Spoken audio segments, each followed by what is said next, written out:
சுட ஒரு ஹெல்த்தியான ஒரு சூப், முருங்கைக்கீரை தண்டு சூப் எப்படி செய்யலாம்னு பார்க்கலாம் வாங்க.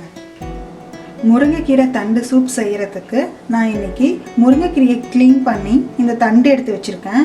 அது கூட கொஞ்சம் முருங்கைக்கீரையும் எடுத்து வச்சுருக்கேன். அது கூட 1/4 ஸ்பூன் சீரகம், 2 சின்ன வெங்காயம், 1 பல் பூண்டு, 1 பிஞ்ச் வெந்தயம், ஒரு 7-8 மிளகு. இப்போது இந்த கீரை, வெங்காயம், சீரகம், மிளகு, வெந்தயம், பூண்டு எல்லாத்தையும் நம்ம நல்லா நைஸாக அரைச்சி எடுத்துகிட்டு வரலாம். நான் அடுப்பில் ஒரு 1/2 லிட்டர் தண்ணி வச்சுருக்கேன். அந்த தண்ணியில் நம்ம ஃபஸ்ட்டு இந்த முருங்கைக்கீரையோட தண்டு போட்டுக்கலாம்.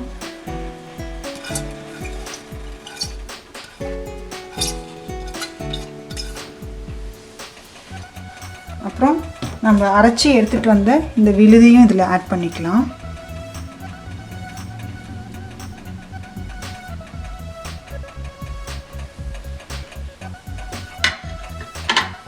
அது கூட கொஞ்சமாக லைட்டாக பெருங்காயம்,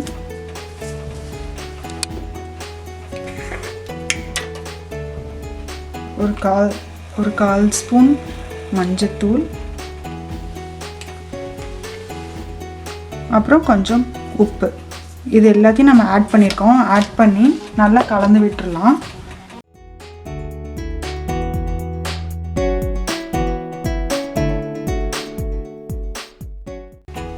இங்கே பாருங்கள், நம்ம எல்லாத்தையும் ஆட் பண்ணியிருக்கோம். ஆட் பண்ணிவிட்டு நம்ம அடுப்பை மீடியம் ஃப்ளேமில் வச்சிடலாம். இது நல்லா வெந்து சுண்டி வர வரலையும் நம்ம வெயிட் பண்ணுவோம். ஒரு 1/2 அன் ஹவர் ஆகும்.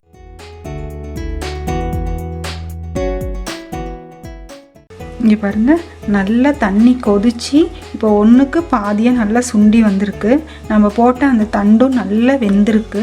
இங்கே நல்லா பாருங்கள், நல்லா வெந்திருக்கு. இந்த ஸ்டேஜில் நம்ம எடுத்துக்கலாம். போதும், கொதிச்சது நல்லா கொதிச்சிருச்சு. இந்த தண்ணியை மட்டும் நம்ம நல்லா ஃபில்ட்ரு பண்ணி எடுத்துக்கலாம். இங்கே பாருங்கள், நம்மளோட சுட சுட முருங்கைக்கீரை தண்டு சூப் ரெடி ஆயிடுச்சு. நீங்களும் இந்த ரெசிபியை ட்ரை பண்ணி பாருங்கள்.